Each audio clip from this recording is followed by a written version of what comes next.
பண்ணலாமா? உற்சாகமா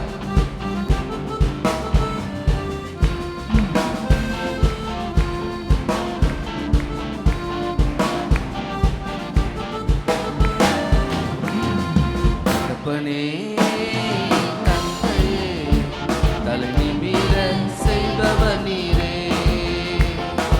தகப்பனே தந்தையே தலை நிமிர செய்பவர் நீரே. கேடகம் நீரே மகிமையும் நீரே, தலை நிமிர செய்பவர் நீரே. கேடகம் நீரே மகிமையும் நீரே, தலை நிமிர செய்பவர் நீரே. தலை நிமிர செய்பவர் நீரே, தலை நிமிர செய்பவர் நீரே. தகப்பனே தந்தையே தலை நிமிர செய்பவர் நீரே. கரங்களை தட்டி உற்சாகம் பண்ணலாமா? தகப்பனே தந்தையே செய்பவர் நீரே. எதிரிகள் எவ்வளவாய் பெருகிவிட்டன, எதிர்த்தெழுவோர் எத்தனை மிகுந்து விட்டன. எதிரிகள் எவ்வளவாய் பெருகிவிட்டன, எதிர்த்தெழுவோர் எத்தனை மிகுந்து விட்டன. ஆனாலும் சோர்ந்து போவதில்லை, கலந்து போவதில்லை, சோர்ந்து போவதில்லை, கலந்து போவதில்லை.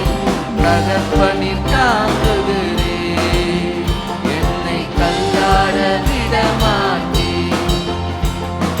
தகப்பனின் தாங்குகிறே, என்னை கல்லாட விடமாட்டே. கேடகம் நீரே மகிமையும் நீரே, தலை நிமிர செய்பவர் நீரே. கேடகம் நீரே மகிமையும் நீரே, தலை நிமிர செய்பவர் நீரே. தலை நிமிர செய்பவர் நீரே, தலை நிமிர செய்பவர் நீரே. இன்னைக்கும் அப்போஸ்தலனாகிய பவுலின் கடிதத்தை வாசிக்க சில முக்கியமான போதனைகளை நம்ம கற்றுக்கொள்ள இருக்கிறோம். அன்றியும் சகோதரரே, நீங்கள் கற்றுக்கொண்ட உபதேசத்துக்கு விரோதமாய் பிரிவினைகளையும் இடர்களையும் உண்டாக்குறவர்களை குறித்து எச்சரிக்கையாய் இருந்து அவர்களை விட்டு விலக வேண்டும் என்று உங்களுக்கு புத்தி சொல்லுகிறேன். அப்படிப்பட்டவர்கள் நம்முடைய கர்த்தராகிய இயேசு கிறிஸ்துவுக்கு ஊழியம் செய்யாமல் தங்கள் வயிற்றுக்கே ஊழியம் செய்து நய வசனிப்பினாலும் இச்சக பேச்சினாலும் கபடில்லாதவருடைய இருதயங்களை வஞ்சிக்கிறவர்களாய் இருக்கிறார்கள். உங்கள் கீழ்ப்பிடிதல் யாவருக்கும் தெரிந்திருக்கிறது, ஆகையால் உங்களை குறித்து சந்தோஷப்படுகிறேன். ஆனாலும் நீங்கள் நன்மைக்கு ஞானிகளும் தீமைக்கு பேதைகளுமாய் இருக்க வேண்டும் என்று விரும்புகிறேன். சமாதானத்தின் தேவன் சீக்கிரமாய் சாத்தானை உங்கள் கால்களின் கீழே நசுக்கி போடுவார். இயேசு கிறிஸ்துவினுடைய கிருபை உங்களுடனே கூட இருப்பதாக. என் உடன் வேலையாளாகிய தீமோத்தேயையும் என் இனத்தாராகிய லூகியையும் யாசோனையும் சோசிப்பத்தரையும் உங்களை வாழ்த்துகிறார்கள். இந்த நிருபத்தை எழுதின தெர்தியுவாகிய நான் கர்த்தருக்குள் உங்களை வாழ்த்துகிறேன். என்னையும் சபை அனைத்தையும் உபசரிக்கிற காயு உங்களை வாழ்த்துகிறான். பட்டணத்து உக்ரானக்காரனாகிய எரஸ்தும் சகோதரனாகிய குவர்த்தும் உங்களை வாழ்த்துகிறார்கள். நம்முடைய கர்த்தராகிய இயேசு கிறிஸ்துவினுடைய கிருபை உங்கள் அனைவரோடும் கூட இருப்பதாக. ஆமென். ஆதிகாலம் முதல் அடக்கமாயிருந்து இப்பொழுது தீர்க்கதரிசன ஆகமங்களாங்களே அனாதி தேவனுடைய கட்டளையின்படி வெளியாக்கப்பட்டதும் சகல ஜாதிகளின் விசுவாசத்திற்கு கீழ்ப்படியும்படிக்கு அவர்களுக்கு அறிவிக்கப்பட்டதுமாயிருக்கிற ரகசியத்தை வெளிப்படுத்துகிறதற்கான இயேசு கிறிஸ்துவை பற்றிய பிரசங்கமாகிய என் சுவிசேஷத்தின்படியே உங்களை ஸ்திரப்படுத்த வல்லவரும் தாம் ஒருவரே ஞானமுள்ளவருமாயிருக்கிற தேவனுக்கு இயேசு கிறிஸ்து மூலமாய் என்றென்றைக்கும் மகிமை உண்டாவதாக. ஆமென். 17 20 வரைக்கும் எச்சரிக்கை கொடுக்கிறார். அல்லேலூயா. என்ன எச்சரிப்பு சொல்றாரு? அன்றியும் சகோதரரே, நீங்கள் கற்றுக்கொண்ட உபதேசத்துக்கு விரோதமாக என்ன உபதேசம் கற்றுக் கொடுத்துருக்கிறாரு? பரிசுத்தமாக வாழணும், ஐக்கியமாக வாழணும், சமாதானமாக வாழணும். அல்லேலூயா. இதெல்லாம் நிறைய காரியங்கள் நம்ம கற்றுக்கொண்டு. நீங்கள் கற்றுக்கொண்ட உபதேசத்துக்கு விரோதமாக என்னத்தை உண்டாக்குறாங்களாம்? பிரிவினைகளையும் இடர்கள் உண்டாக்குகிறவர்களை குறித்து எச்சரிக்கையா. தேவ பிள்ளைகள் எப்படி இருக்கணும்? எச்சரிக்கையா தினந்தோறும் ஜெபம் பண்ணுங்க. ஆண்டவரே, தீமைக்கு விலக்கி காத்தரலுங்க. பிரிவினைகளை எச்சரிக்கைகளை உண்டாக்குறவர்களை குறித்து எச்சரிக்கையா இருந்து அவர்களை விட்டு விலக வேண்டும் என்று சொல்லி உங்களுக்கு புத்தி சொல்லுகிறேன். இப்படி பாருங்க, இது ஒன்று குடும்ப ஒற்றுமை சமாதானத்தை குறித்து சொன்னாலும் இங்கே வந்து பேசுகிறது திருச்சபை ஊழியத்தில், அல்லேலூயா, சபையில் ஐக்கியத்தை தான் முக்கியப்படுத்தி பேசுகிறார். ஏன்னா அடுத்த வசனத்தை நீங்கள் பார்க்கும் பொழுது, அப்படிப்பட்டவர்கள் நம்முடைய கர்த்தராகிய இயேசு கிறிஸ்துவுக்கு ஊழியம் செய்யாமல் தங்கள் வயிற்றுக்கே ஊழியம் செய்து நயவசனிப்பினாலும் இச்சக பேசினாலும் கபடில்லாதவர்களை, பேதைகளை, கபடில்லாதவர்களை, புரியாதவர்களுடைய இருதயங்களை ஏமாற்றுகிறார்கள். சபை ஐக்கியத்தை விட்டு விலக்குவதற்கும் ஊழியம் நடந்து கொண்டிருக்கும் போது சில நேரம் நம்ம பிரித்து எடுப்பதற்கும் இங்கே வராதபடிக்கு அவன் யாராக இருக்கட்டும், சொந்தக்காரங்களாக இருக்கலாம், அல்லேலூயா, சக ஊழியர்களாக இருக்கலாம், எதுவாக இருந்தாலும் அல்லேலூயா, அவங்களை குறித்து எச்சரிக்கையாக இருந்து அவர்களை விட்டு என்ன செய்யணும்? விலக வேண்டும் என்று சொல்லுகிறார். அடுத்து பாருங்க, முதல்ல விலக வேண்டும். ரெண்டாவது 19வது வசனத்தை பார்த்தீங்கன்னா, உங்கள் கீழ்ப்படிதல் யாவருக்கும் அல்லேலூயா. ஏற்கனவே இப்படி இருந்திருக்கிறாங்க, அதனால பாராட்டுகிறார். அல்லேலூயா. ரோமாபுரியில் இருக்கிற கிறிஸ்தவர்கள் இப்படிப்பட்டவர்களை கண்டறிந்து அவர்களை விட்டு விலகி இருக்கிறதுல எந்த குறையும் வைக்காதனால தான் உங்கள் கீழ்ப்படிதல் யாவருக்கும் தெரிய வந்து, ஆகையால் உங்களை குறித்து சந்தோஷப்படும். இந்த அதிகாரத்தில் 2 முக்கியமான சொற்றொடர்களை சுட்டி காட்ட விரும்புகிறேன். 19-20 வசனத்தில் ஒன்று, முதல் சொற்றொடர் என்ன பார்த்தீங்கன்னா, ஆனாலும் நீங்கள் நன்மைக்கு ஞானிகளும் தீமைக்கு பேதைகளும். நன்மை செய்கிறதுல ஞானமாக இருக்கணும். ஏன்னா ஒரு நாள் நமக்கு என்ன வரப்போகுது? பலன் வரப்போகுது. இன்னைக்கு நன்மை செய்து கொண்டே இருந்தால் மேலே இருந்து ஒருத்தர் பார்த்துக்கிட்டு இருக்காரு. நன்மை செய்யும் பொழுது அல்லேலூயா, கர்த்தர் அதுக்குரிய பலனை கொடுப்பார். நன்மைக்கு ஞானிகளாகவும் தீமைக்கு be wise in what is good and simple concerning evil. Be simple concerning evil. இன்னைக்கு பாருங்க, உலகமே ஒரு தந்திரத்தில் தான் இருக்கு. அதாவது ஜனங்களை வழி விலகி போக, தேவனை விட்டு, தேவனுடைய திட்டத்தை விட்டு, தேவனுடைய தரிசனத்தை விட்டு, அல்லேலூயா, இன்னைக்கு தேவ ஜனங்களை இடரலடை செய்கிறதுக்கு பொல்லாதவன் மிக வேகமாக வேலை செய்கிறான். அல்லேலூயா. அதனால தான் அடுத்து ஒரு வாக்குறுதி கொடுக்குறாரு, சமாதானத்தின் தேவன். அவர் யாரு? சமாதானத்தின் தேவன். அல்லேலூயா. அந்த சமாதானத்தின் தேவன் என்ன செய்வாராம்? சீக்கிரமாய் சாத்தானை, யாரெல்லாம் திருச்சபைக்கும் ஊழியத்துக்கும் தேவராஜ்யத்தின் பணிக்கும் விரோதமாய் செயலாற்றி கொண்டு அவன் பின்னால் இருந்து தூண்டுகிற சாத்தானை நம்முடைய காலின் கீழ் சீக்கிரத்தில் என்ன செய்வார்? நசுக்கி போடுவார் என்று சொல்லுகிறார். அல்லேலூயா. தேவ பிள்ளைகள் எச்சரிக்கையாக இருக்கணும். சிலரை விட்டு விலகி வாழணும். அல்லேலூயா. 3வது, கர்த்தருக்கு கீழ்ப்படிந்து வாழணும். 4வது, நன்மை செய்வதில் ஞானமாக இருக்கணும், தீமையை குறித்து பேதைகளாக இருக்கணும். உங்கள் பரிசுத்த வாழ்க்கைக்கும் தேவனோடு இருக்கிற உங்கள் உறவுக்கும் உங்கள் பரலோக பாக்கியத்தை, நம்முடைய பரலோக பாக்கியத்துக்கும் அல்லேலூயா, கர்த்தர் நம்ம வாழ்க்கையில் வைத்திருக்கிற உன்னத திட்டத்திலிருந்து நம்மை விலக்குவதற்கு ஏதுவான எந்த காரியம், எந்த நபர், எந்த போதனை எதுவாக இருந்தாலும் அதை குறித்து எச்சரிக்கையாக இருந்து விலகிருங்க. கர்த்தர் உங்களோடு கூட இருப்பார். சில காரியங்களில் பார்க்கும் பொழுது உங்களை பார்த்தா பேதைகளைப் போல ஜனங்களுக்கு காட்சி அளித்தாலும் கர்த்தர் உங்களை மேலிருந்து பாராட்டுவார். அல்லேலூயா, அல்லேலூயா. உலகம் ஒருவேளை நகைக்கலாம், உலகம் உங்களை ஏளனம் பண்ணலாம், ஆனால் பரலோகம் உங்களை அங்கீகரிக்கும். கர்த்தர் உங்களோடு கூட இருக்கிறார். கர்த்தர் ஆசீர்வதிப்பார். அல்லேலூயா. சீக்கிரத்தில் பிரித்தெடுக்கப்பட்ட தம்முடைய ஜனத்தை சேர்த்துக் கொள்ளும்படியாக என் ஆண்டவர் இயேசு வரப்போகிறார். அவரை சந்திக்க நீங்களும் நான் ஆயத்தமாகணும். சபை ஆயத்தமாகணும். அல்லேலூயா. சபையை குறித்து ஆண்டவர் கொடுக்கிற வாக்குத்தத்தம், சமாதானத்தின் தேவன் சீக்கிரமாய் திருச்சபைக்கும் ஊழியத்துக்கும் உங்களுக்கு எனக்கு விரோதமாய் போராடுகிற இந்த சாத்தானை உங்கள் காலின் கீழ் என்ன செய்வார்? அமுக்கி போடுவார்னு சொல்லலை, நசுக்கி போடுவார் என்று சொல்லி நம்முடைய கர்த்தராகிய இயேசு கிறிஸ்துவின் கிருபை. அல்லேலூயா. நம்முடைய தேவன் சமாதானத்தின் தேவன் தான். அவர் என்னைக்குமே பாருங்க, சமாதானத்துக்குரிய வேலை தான் செய்வார். பல இடங்களில் சொல்லியிருக்காரு. ரோமர் 15 கடைசி வசனத்தை எடுத்து வாசித்து பாருங்க. சமாதானத்தின் தேவன் உங்கள் அனைவரும் கூட இருப்பாராக. பாருங்க, அவர் வன்முறைக்கு அவர் என்னைக்குமே அவர் கை கொடுக்கிறவரும் இல்லை, வன்முறையின் வழியை அவர் தெரிந்து கொள்கிறவரும் அல்ல.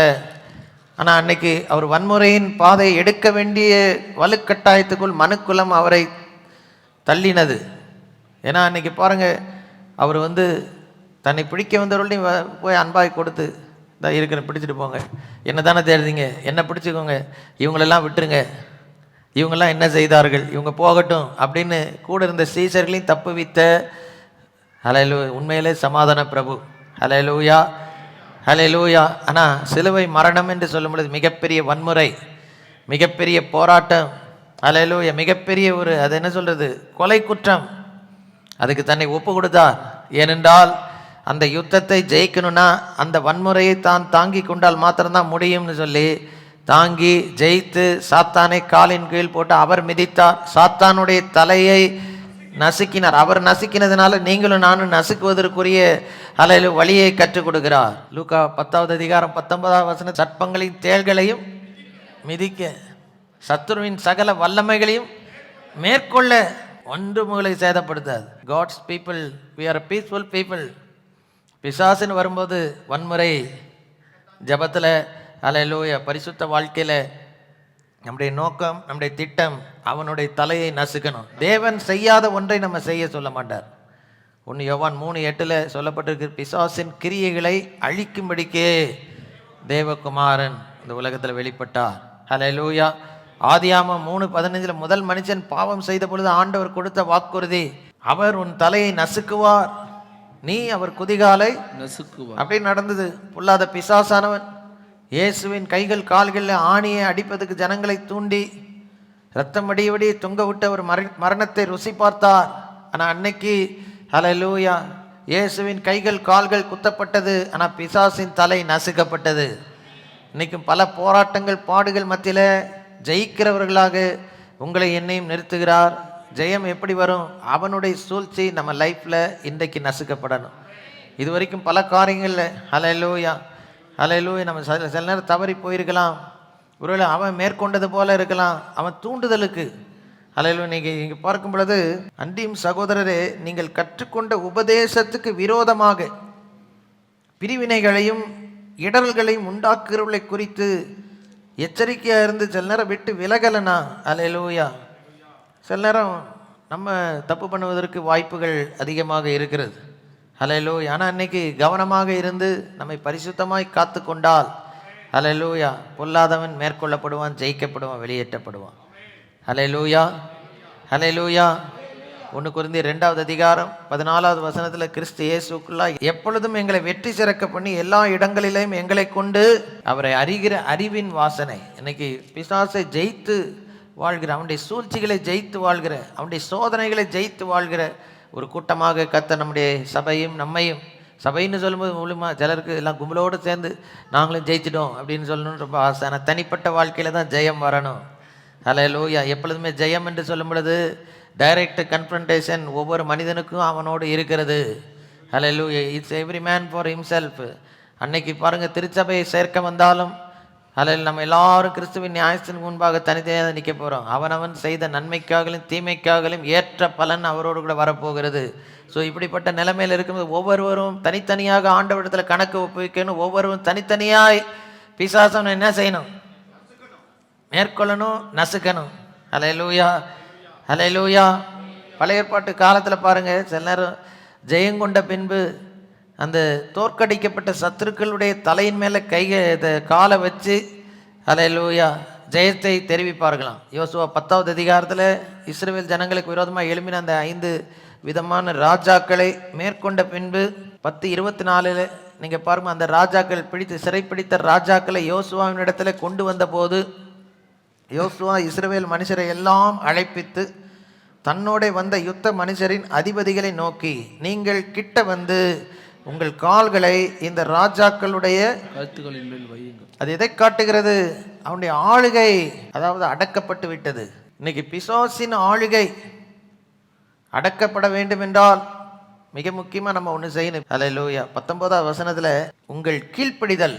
இன்னைக்கு கர்த்தருக்கு கீழ்ப்படிந்தீங்கன்னா அவன் உங்கள் காலு கீழே அடிபணிந்துடுவான். ஆண்டோடைய சித்தம் தொடர்ந்து நீங்கள் பார்த்தீங்கன்னா அல்லேலூயா சகல ஜாதிகளும் விசுவாசத்துக்கு கீழ்ப்படியணும்னு ஒரு வார்த்தை இருக்கு. நீங்களும் நானும் தேவனுடைய உபதேசத்துக்கு இன்னைக்கு நம்ம கீழ்ப்படியணும். வெளியே இருக்கணும்னா விசுவாசத்துக்கு கீழ்ப்படிந்து உள்ள வரணும். பொல்லாத பிசாசானன் மேற்கொள்ளப்பட வேண்டும் என்றால் we have to obey God's teaching.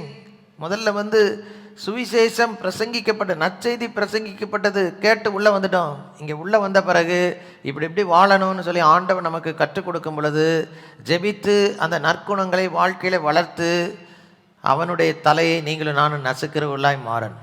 ஹல்லேலூயா ஹல்லேலூயா. பொல்லாத பிசாசானவனை பழைய ஏற்பாட்டு பரிசுத்தவான்களும் அவன் தலையை நசுக்கி தான் வாழ்ந்திருக்கிறாங்க. ஹல்லேலூயா. எப்படி பொல்லாத பிசாசானுடைய தலை நசுக்கப்பட வேண்டும்? யோபின் புஸ்தகம் 2வது அதிகாரத்தில் யோபு எப்படி தலையை நசுக்கினார் என்று சொல்லி பார்த்தீங்கன்னா 9-10 வசனங்களை வாசிக்கும் பொழுது, அப்பொழுது அவன் மனைவி அவனை பார்த்து நீர் இன்னும் உம்முடைய உத்தமத்தில் உறுதியாய் நிற்கிறீரோ, தேவனை தூசித்து ஜீவனை விடும் என்றாள். பிசாசு தலையை யோபு எப்படி நசுக்கினார் என்று கேட்டீங்கன்னா அடுத்த வசனத்தை நீங்க வாசிக்கணும். அடுத்த வசனத்துல, நீ பைத்தியக்காரி, பேசுகிறது போல பேசுகிறாய், தேவன் கையில் நன்மை பெற்ற நாம் தீமையும் பெற வேண்டாமோ என்றார். ஆண்டவரை நம்பிதாமா நம்ம வாழணும்.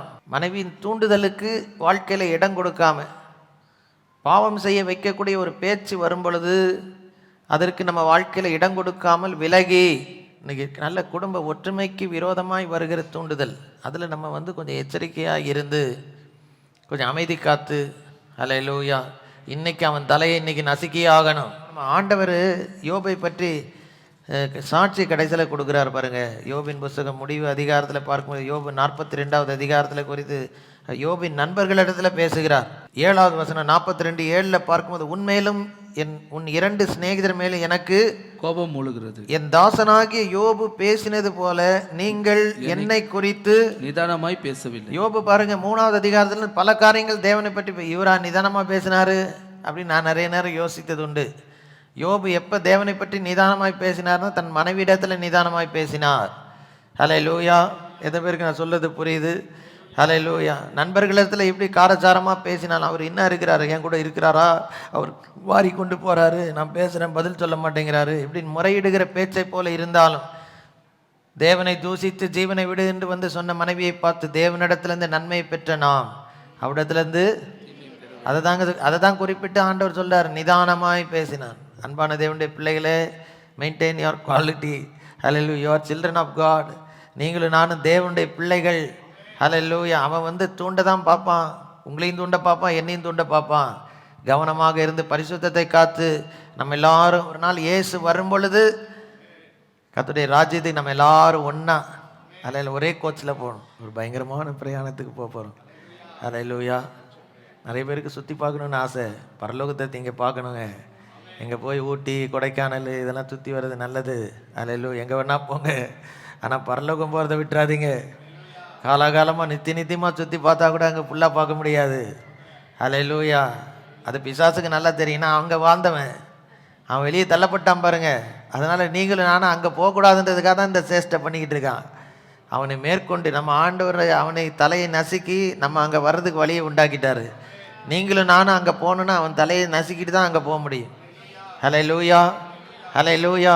தேவ பிள்ளைகள் பாருங்கள், பேச்சில் கவனமாக இருக்கணும், வார்த்தைகளில் அடக்கமாக இருக்கணும். பரிசுத்தமாக நீங்கள் காத்து கொள்ளும் பொழுது அவன் தலை நசுக்கப்படுகிறது. ஹல்லேலூயா. ஹல்லேலூயா. இன்னும் தொடர்ந்து பார்க்கும் பொழுது திருச்சபை குறித்து நீங்கள் எடுத்து வாசித்து பார்த்தீங்கன்னா எனக்கு ரொம்ப பிடித்தமான வசன பகுதி, ஆண்டவர் சபையை பற்றி வைத்திருக்கிற திட்டம், நோக்கம். எபேசியர் 3வது அதிகாரத்தில் 9, 10, 11 வசனங்களை வாசிக்கும் பொழுது, தேவன் நம்முடைய கர்த்தராகிய கிறிஸ்து இயேசுக்குள் கொண்டிருந்த அனாதி தீர்மானத்தின்படியே உன்னதத்தில் உள்ள துரைத்தனங்களுக்கும் அதிகாரங்களுக்கும் அவருடைய அனந்த ஞானமானது. சபைன்னு சொல்லும்போது யாரோ இல்லை, தேவ பிள்ளைகளாகிய உங்களுடைய என்னுடைய வாழ்க்கையின் மூலியமாக, நம்முடைய ஊழியத்தின் மூலியமாக இப்பொழுது தெரியும் பொருட்டாக இயேசு கிறிஸ்துவை கொண்டு எல்லாவற்றையும் சிருஷ்டித்த தேவனுக்குள்ளே ஆதிகாலம் முதலில் மறைந்திருந்த இரகசியத்தினுடைய ஐக்கியம் இன்னதென்று எல்லாருக்கும் வெளியாக காண்பிக்கிறதுக்கு இந்த கிருபை வெளிப்பட்டது. இதில் என்ன சொல்ல வருகிறார் என்றால், ஹல்லேலூயா, இன்னைக்கு திருச்சபையானது தேவனுடைய அனந்த ஞானத்தை உலகத்துக்கு வெளிப்படுத்துறது மாத்திரமல்ல, பிசாசுக்கு தெரியப்படுத்தணும். To show unto the powers and principalities the manifold wisdom of God.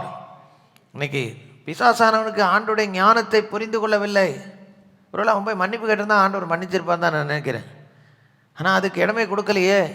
இன்னைக்கு துணிகரமான பாவத்தில் இன்னும் மனம் திரும்பாமல் ஹல்லேலூயா சுற்றி கொண்டே இருக்கிறான். அவனை போல மற்றவங்களை இழுத்து கொண்டு போகலாம்னு அவன் ஒரு கூட்டத்தை சேர்க்கறதுக்கு பார்த்துக்கிட்டு இருக்கிறான். ஆனால் உங்களை பற்றி என்னை குறித்து ஆண்டவர் ஒரு நோக்கம் வைத்திருக்கிறார். மனுக்குலத்தை, முதல் மனிதன் ஆதாமை ஹல்லேலூயா தோற்கடித்த அந்த பிசாசானவனை ஜெயிக்கிற ஒரு கூட்டமாக நீங்களும் நானும் திகழ வேண்டும். அவன் தலையை காலின் கீழ் போட்டு நசுக்குகிற ஒரு கூட்டமாக இருக்கணும். ஹல்லேலூயா. எப்படி நசுக்க முடியும்? இந்த உலகத்தில் நம்ம இது வாசித்த வசனத்தின்படியாக தேவனுடைய அனந்த ஞானத்தை அவனுக்கு வெளிப்படுது. கர்த்தருடைய ஞானம் ஹல்லேலூயா எப்படி வார்த்தையாகி வசனத்தில் பரிசுத்த வாழ்க்கையில் இன்னைக்கு நம்ம வாழ்க்கையில் வருகிற மாற்றத்தில் ஆண்டவர் தீர்மானம் அவனை வைத்திருக்கிறார். பழைய ஏற்பாட்டு காலத்தில் உடன்படிக்கை பெட்டியில் அந்த நியாயப்பிரமாணத்தை வைத்து இதுபடி வாழுங்கன்னு சொன்னார். எவனும் வாழவில்லை. ஆண்டவர் தம்முடைய உன்னத ஞானத்தினாலே மனுக்குலத்தை மீட்கும்படியாய் தன் இரத்தத்தை குறித்து தம்முடைய குமாரனை மரிக்க வைத்தார். இரத்தத்தை கொடுத்து மரிக்க வைத்தார். அந்த திரு இரத்தத்தினாலே நம்முடைய பாவங்கள் மன்னிக்கப்பட்டு மனசாட்சி சுத்திகரிக்கப்பட்டு இயேசு நம்முடைய உள்ளத்துக்குள் வந்து தேவனுடைய ஞானத்தின்படியாக அவருடைய கற்பனைகள் அவருடைய நீதி நியாயங்களுடைய வசனத்தின் மூலியமாக நம்முடைய இருதயத்துக்குள் எழுதப்படுகிறது. இந்த எழுதப்பட்ட இந்த வசனத்தின்படி நம்ம வாழும் பொழுது தேவனுடைய ஞானம் பிசாசுக்கு புரிகிறது. ஹல்லேலூயா. அவன் தூண்டுதல்படி நடந்தால் அவன் ஞானம் தான் வெளிப்படும். உலக ஞானம் ஹல்லேலூயா உலகத்துக்கு ஒத்த ஞானம் வெளிப்படாது. இன்னைக்கு ஆண்டவருக்கு ஏற்றபடி வாழ்ந்தா தேவனுடைய அனந்த ஞானம் இந்த உலகத்துக்கு வெளிப்படும். பிசாசானவனுக்கு புரியும். இவன் இப்படி நடக்கிறானா உள்ள ஒருத்தர் இருக்கிறார். அவன் நசுக்கி அமுக்கப்படுவான். எந்தெந்த தேவ பிள்ளைகள் கர்த்தருடைய வசனத்துக்கு கீழ்ப்படிந்து வாழ்றாங்க அவங்க கால் கீழே அவன் இருக்கிறான். ஹல்லேலூயா ஹல்லேலூயா. இடம் கொடுத்தா மேலே ஏறி குதிப்பான், துள்ளுவான், எல்லாம் பண்ணுவான், சேஷ்டை பண்ணுவான். ஆனால் நீங்கள் கவனமாக இருங்க, பேச்சில் கவனமாக இருங்க, உங்கள் நடக்கையில் கவனமாக, உங்கள் வாழ்க்கையில் வெளிப்படுத்துங்க. நம்முடைய திருச்சபை இந்த உலகத்துக்கு மாத்திரமல்ல பிசாசானவனுக்கு தேவனுடைய ஞானத்தை வெளிப்படுத்துகிற ஒரு சபையாக திகழ வேண்டும். அடுத்து பிசாசானவனை மேற்கொள்ளும் இதே எபேசியர்கள் நிருபத்தில் 6வது அதிகாரத்தில் 10 to 18 வசனங்கள் வரைக்கும் நீங்கள் வாசிக்கும் பொழுது கடைசியாக சகோதரரே கர்த்தரிலும் அவருடைய சத்துவத்தின் வல்லமையில் என்ன செய்யுங்க? பலப்படுங்க.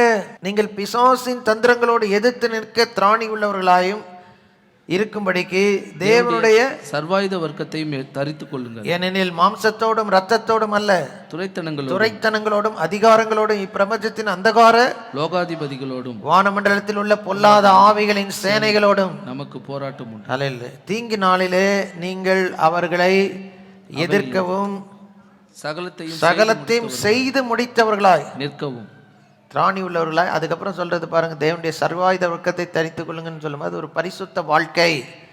ஹல்லேலூயா. 2வது 18வது வசனத்தில் போயிட்டீங்கன்னா எந்த சமயத்திலும் சகல விதமான வேண்டுதலோடும் விண்ணப்பத்தோடும் ஆவியிலே ஜெபம் பண்ணி அதன் பொருட்டு மிகுந்த மன உறுதியோடும் சகல பரிசுத்தவான்களுக்காகவும் பண்ணும் வேண்டுதலோடும் என்ன செய்யுங்க? விழித்துக்கொண்டு எச்சரிக்கையா இருங்க, விழிப்பாருங்க, பரிசுத்தமா வாழுங்க.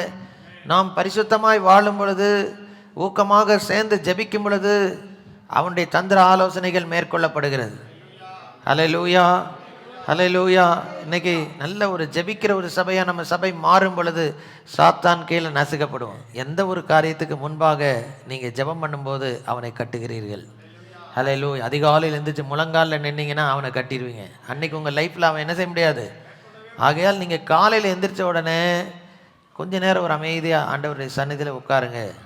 அப்போ அவன் பலவான் தலை தூக்கவே முடியாது, கண்டிப்பாக தூக்க முடியாது. அன்பான தேவனுடைய பிள்ளைகளே, இன்னைக்கு ஜெபத்தில் விழித்திருக்கணும், பரிசுத்தமாக வாழணும். அப்போ அவன் தலை நசுக்கப்படும். தலையை நசுக்கிறதுனா பூனை போட்டு எல்லாம் மிதின்னு சொல்கிறதுனால மிதிச்சிட முடியுமா? ஒரு பரிசுத்த வாழ்க்கை ஜெப ஜீவியம். ஹல்லேலூயா. இது அவன் தலையை நசுக்கும். ஹல்லேலூயா. இன்னொரு ஒரே ஒரு காரியம், யோவான் 2வது அதிகாரம் 13-14 வசனங்களை நீங்கள் வாசிக்கும் பொழுது, பிதாக்களே ஆதி முதலில் இருக்கிறவரை நீங்கள் அறிந்திருக்கிறதுனால உங்களுக்கு எழுதுகிறேன். வாலிபரே பொல்லாங்கனை நீங்கள் ஜெயித்ததினால் உங்களுக்கு எழுதுகிறேன். பிள்ளைகளே நீங்கள் பிதாவை அறிந்திருக்கிறதுனால் உங்களுக்கு எழுதுகிறேன். பிதாக்களே ஆதி முதல் இருக்கிறவரை நீங்கள் அறிந்திருக்கிறதுனால் உங்களுக்கு எழுதி இருக்கிறேன்.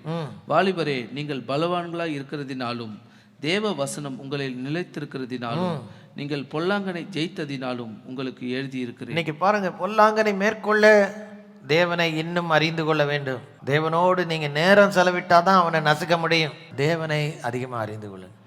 இந்த உலக மக்களை நீங்க நல்லா இவனை தெரியும் அவனை தெரியும், இங்கே கனெக்ஷன் இருக்கு அது கனெக்ஷன் இருக்கு, நீங்க நசுக்க முடியாது. ஒரே ஒருத்தர் தான் வெற்றி சிறக்க வல்லவராக இருக்கிறார். அவர் தான் நம்முடைய தேவன். அவர் தான் நம்ம காலின் கீழ் போட்டு நசுக்குவார். நம்ம கால் கீழ் போட்டு அவர் தான் நசுக்க செய்வார். ஹல்லேலூயா. அவரை அறிந்திருக்கணும், அவருடைய வசனம் உள்ளே இருக்கணும். நல்லா பைபிள் வாசிங்க, கர்த்தருடைய வசனத்துக்கு எவ்வளோ நேரம் நீங்கள் செலவிடுறீங்களோ அப்படி தான் உங்கள் பரிசுத்த ஜீவியம் இருக்கும். அவர் நசுக்கிட்டாரு, நம்மளும் நசுக்கணும்.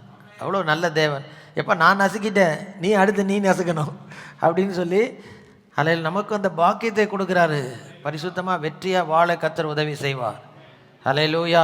கடைசியாக ஒரே ஒரு வசனம், அவனை நசுக்கிற ஒரே ஒரு காரியம், வேறு ஒன்றுமே இல்லை. வெளிப்படுத்தின விசேஷம் 12வது அதிகாரம் 10-11 வசனங்களை நீங்கள் வாசிக்கும் பொழுது, அது முதல் வானத்திலிருந்து ஒரு பெரிய சத்தம் உண்டாகி, இப்பொழுது ரட்சிப்பும் வல்லமையும் நம்முடைய தேவனுடைய ராஜ்யமும் அவருடைய கிறிஸ்துவின் அதிகாரம் உண்டாயிருக்கிறது. இரவும் பகலும் நம்முடைய தேவனுக்கு முன்பாக நம்முடைய சகோதரர் மேல் குற்றம் சுமத்தும் பொருட்டு அவர்கள் மேல் குற்றஞ்சாட்டினவன் தாழ தள்ளப்பட்டு போனான்.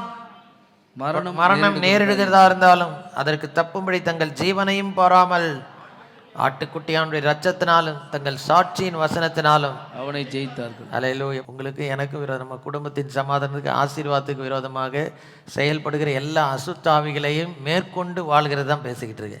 அது நம்மளால் முடியாது. ஆனால் நம்ம ஆராதிக்கிற தேவன் ஆண்டவர் இயேசு கிறிஸ்து ஏற்கனவே அந்த அசுத்தாவியை சிலுவையில் வெளியரங்கமான கோலமாக்கி அவைகள் மேலே ஆணி அடித்து வெற்றி சேர்ந்து முடித்து விட்டார், நசுக்கி முடிச்சிட்டாரு. இன்றைக்கி உங்களுக்கு எனக்கு இந்த உலகத்தில் பரிசுத்தமாய் வாழ்வது சாத்தியம் என்று காட்டிவிட்டு போய்விட்டார். இன்றைக்கு நீங்களும் நானும் கர்த்தருக்கு பிரியமாய் வாழ்ந்தால் அவன் தலை நசுக்கப்படுகிறது. நாம் நிதானமாய் பேசினால் அவன் தலை நசுக்கப்படுகிறது. ஹல்லேலூயா. பரிசுத்தமாய் நம்ம வாழ்ந்தால் அவன் தலை நசுக்கப்படுகிறது. இன்றைக்கி நம்ம சபை ஊழியம் அவன் தலையை நசுக்கிற ஒரு ஊழியம். திருச்சபையின் மூலமாக தேவனுடைய அனந்த ஞானமானது உலகத்துக்கு வெளிப்படுத்துவதற்கு தேவனால் தீர்மானிக்கப்பட்டிருக்கிறது. தேவனை அறிகிற அறிவு அவன் தலையை நசுக்குவதற்கு நமக்கு உதவுகிறது. அவருடைய வசனம் நமக்குள்ளே இருக்கும்போது அவன் தலை நமக்கு கீழே நசுக்கப்படுகிறது. மிக முக்கியமாக வேறு எதுவுமே இல்லைங்க, சாட்சியின் வசனம். தேவ பிள்ளைகள் சாட்சியாக வாழணும். ஹல்லேலூயா. சாட்சி பகரணும். ஹல்லேலூயா. பொல்லாத பிசாசனம் தோற்கடிக்கப்படும். இயேசுவின் ரத்தம் எல்லாத்துக்கு மேலே உச்சக்கட்ட. நம்ம எதை செய்கிறோமோ தெரியலையோ, நமக்காக சிந்தப்பட்ட சிலுவையின் ரத்தத்தை, அந்த சிலுவை ரத்தம் ஒவ்வொரு மேலே தெளிக்கப்பட்டிருக்கு. இங்கே வந்திருக்கிற ஒவ்வொரு மேலே இயேசுவின் ஒரு சொட்டு ரத்தம் தெளிக்கப்பட்டிருக்கு. இந்த ரத்தம் நம்ம தெளிக்கப்பட்ட நிலைமையில் இருக்கும் பொழுது நிச்சயமாகவே பிசாசின் தந்திர ஆலோசனை அது எதுவாக இருந்தாலும், ஒருவேளை இந்த இடத்துல வரும், ஐயோ இந்த விட்டுட்டேனே, தெரியாமல் போயிடுச்சே, இன்றைக்கி இப்படி விட்டுட்டேன், நம்ம சோர்ந்து போகாதீங்க. வருகிற நாட்டில் கர்த்தர் மேற்கொள்ள உதவி செய்வார். எத்தனை பேர் விசுவாசிங்க? எழும்பி நின்று ஆண்டவருடைய சமுத்திரமை நோக்கி பார்ப்போமா? ஹல்லேலூயா. இன்னைக்கு பொல்லாத பிசாசின் தந்திர ஆலோசனையை நம்ம எச்சரிக்கையாக எப்பொழுதும் இருந்து ஹல்லேலூயா விலகி கீழ்ப்படிந்து நன்மை செய்ய ஞானம் உள்ளவர்களாக தீமை செய்வதில் பேதைகளாகவும் நம்ம இருக்கணும்னு சொல்லியிருக்கேன். எத்தனை பேர் விரும்புகிறீங்க நான் நன்மைக்கு ஞானியாக இருக்கணும், தீமைக்கு பேதையாக இருக்கணும், எனக்கும் உதவி செய்யுங்கப்பா. எல்லா சூழ்நிலை அவன் என்னை தூண்டும் பொழுது ஆண்டவரே கவனமாக எச்சரிக்கையாக இருந்து விலக்கி கொள்ள, என்னை காத்துக்கொள்ள என்னை உடைய கரத்தில் ஒப்பு கொடுக்குறேன். வந்திருக்கிற ஒவ்வொருவரையும் உடைய கரத்தில் ஒப்பு கொடுக்குறேன். எந்த பொல்லாத பிசாசின் சூழ்ச்சி ஒருவனுக்கு விரோதமாக வரக்கூடாது. இயேசுவின் நாமத்தினால அவன் தலை எப்பொழுது எங்கள் கால் கையில் தான் இருக்கணும். ஆண்டவரே திருச்சபையின் ஐக்கியத்தை ஊழியத்தை கெடுக்க நினைக்கிற எல்லா அசுத்தாவின் கிரியைகளை இயேசுவின் நாமத்தில் இப்பொழுது முந்தி கட்டி செயலற்று போவதாக என்று கட்டளையிட்டு ஜெபிக்கிறேன். இந்தியாவில் ஒரு மாற்றம் வரணும். இந்தியாவின் சூழ்நிலைகளில் ஒரு மாற்றம் வரணும். இந்தியாவின் ஹல்லேலூயா அரசியல் சூழ்நிலைகளில் ஒரு மாற்றம், பொருளாதார சூழ்நிலைகளில் ஒரு மாற்றம், எல்லா துறைகளில் ஒரு மாற்றம். பிசாசான் கொண்டு வருகிற சகல தந்திர ஆலோசனைகள் முற்றிலுமாய் முறியடிக்கப்பட்டு அகற்றப்பட்டு வெளியேற்றப்படுவதாக. கர்த்தருடைய ஆசீர்வாதம் அளவற்ற கிருபை ஆண்டவரே பூர்ணமாய் வெளிப்பட வாஞ்சியோடு உம்முடைய திருநாமத்தை வேண்டி நன்றி செலுத்தி ஜெபிக்கிறோம். ஆமென்.